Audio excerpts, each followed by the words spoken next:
Condutimetria. Dentre os métodos eletroanalíticos que se baseiam nas propriedades elétricas de um analito em solução está a condutimetria.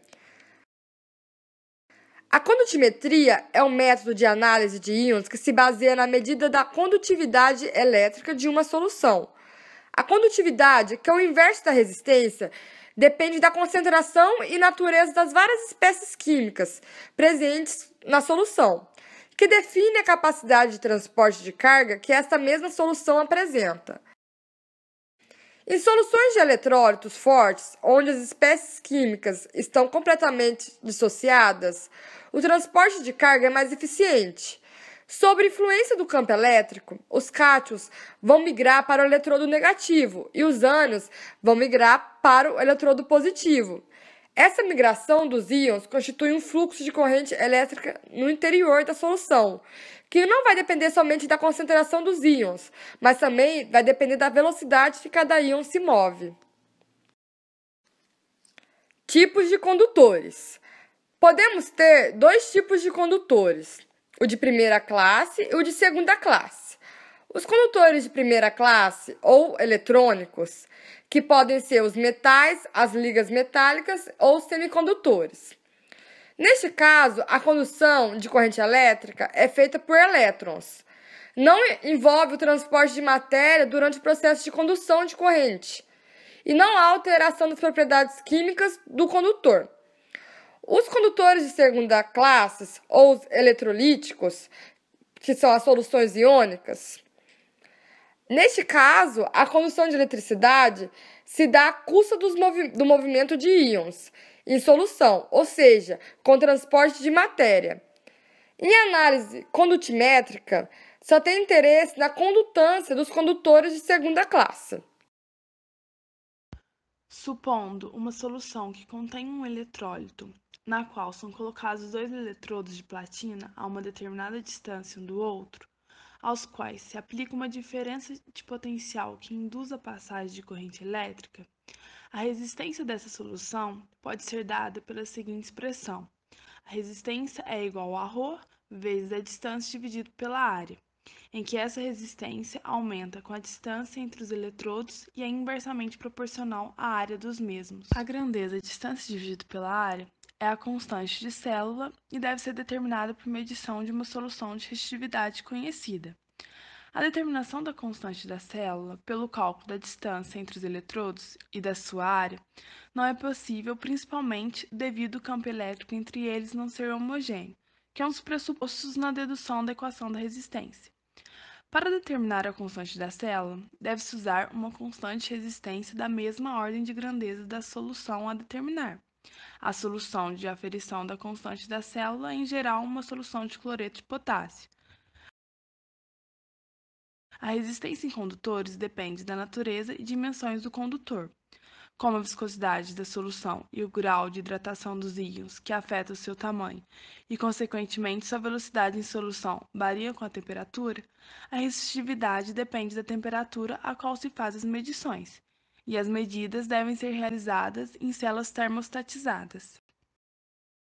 Como a condutividade de uma solução é o inverso da resistência, ela pode ser dada pela condutividade específica vezes a área dividido pela distância.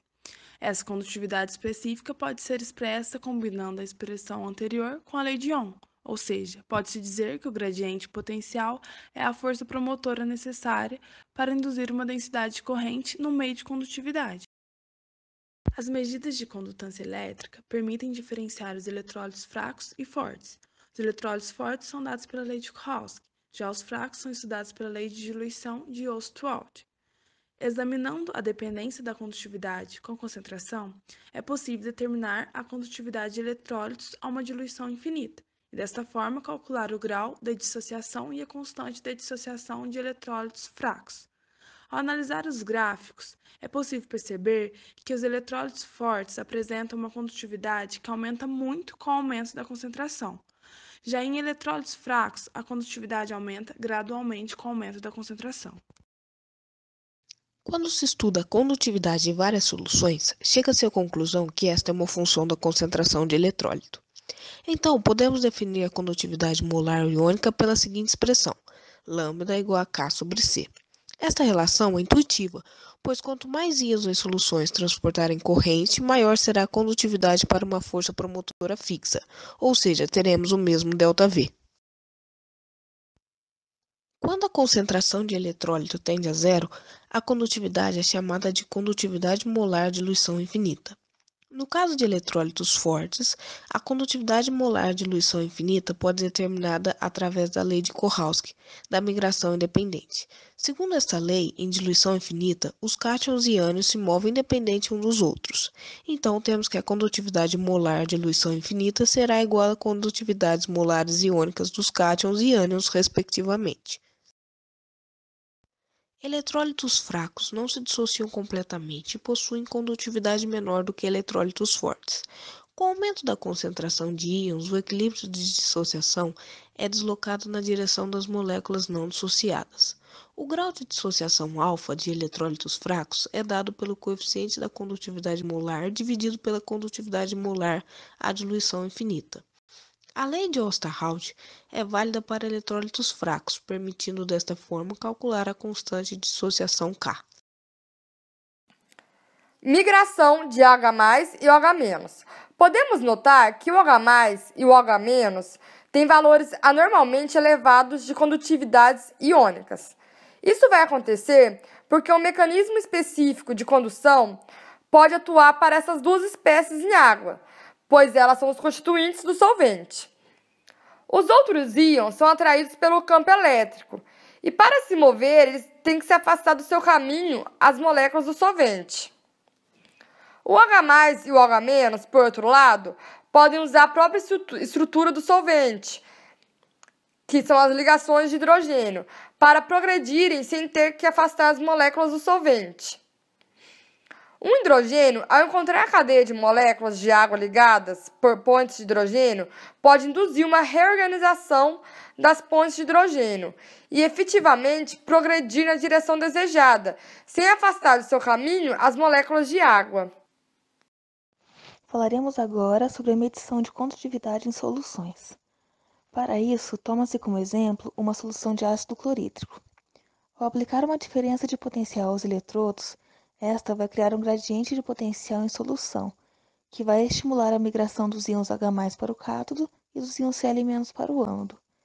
As semi-reações de transferência de carga na interface solução-eletrodo são os íons cloretos, que atraído pelo ânodo, o eletrodo positivo é transformado em Cl2, ocorrendo a liberação de elétrons. A outra reação ocorre com o íon hidrogênio, que é atraído pelo cátodo, que é negativo, e ligando-se a um elétron forma um H2.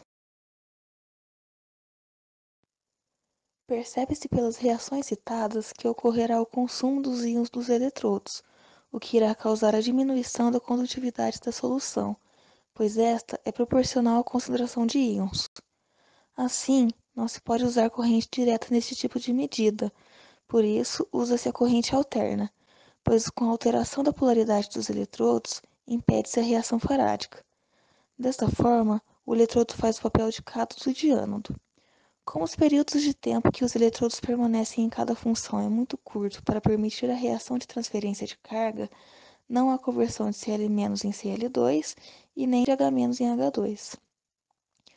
Note que a variação de polaridade atrai e repele os íons de um eletrodo para o outro, provocando um movimento periódico dos íons dentro da solução, que na prática constitui uma corrente alternada que se propaga entre dois eletrônicos.